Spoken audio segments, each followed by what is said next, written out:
right? So never let anybody else's words get you down or get you. Like when we talk about insulting someone, we mean saying something mean or obnoxious deliberately to offend, annoy, humiliate, or belittle someone. But traditionally, the word actually meant to physically trample on someone. I think Shakespeare or somebody used it for that purpose, and that is actually a good summary of what other people's words can do to you. Um, you know, physical health is downstream from mental health, and really it can. There is no understating how much other people's words can hurt someone.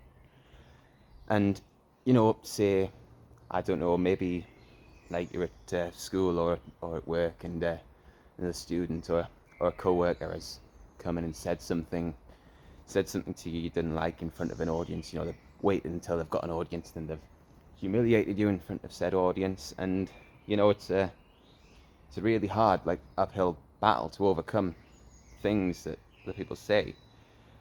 Like, there's no understating it, but understanding why this happens is the key. And if you understand why, like consider like why people are using words to undermine others. If we consider this, like, it's an important part of, like, why are people using these words?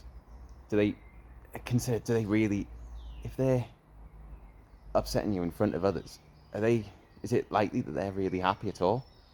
Are they, like, you know, people who are successful do not call other people failures.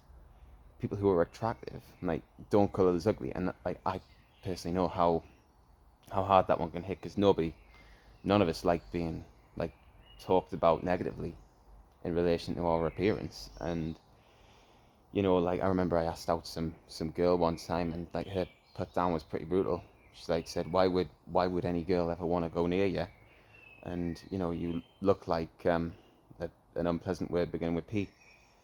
And people who are smart don't call others stupid.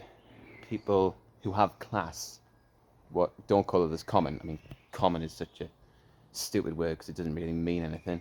It's like the only thing I can think of that is common is calling other people common, frankly.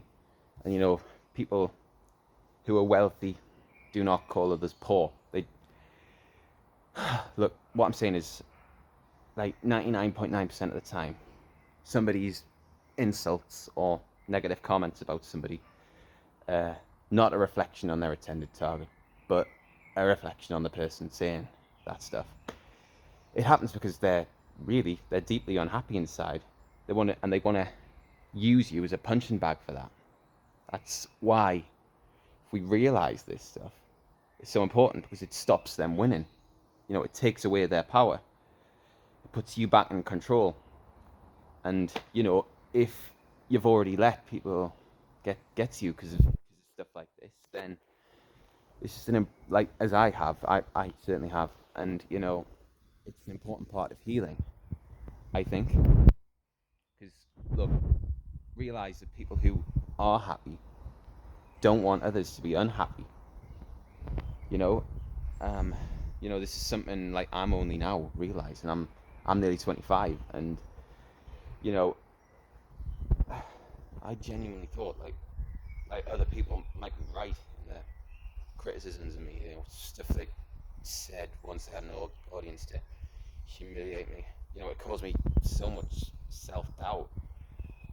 Some of the people who I thought were closest to me were actually putting me down, possibly some of the, more than anybody else. And it caused me self-doubt, depression, and it dominated years of my life, and to the point that I might as well have paid for my life with other people's insults, to be honest with you.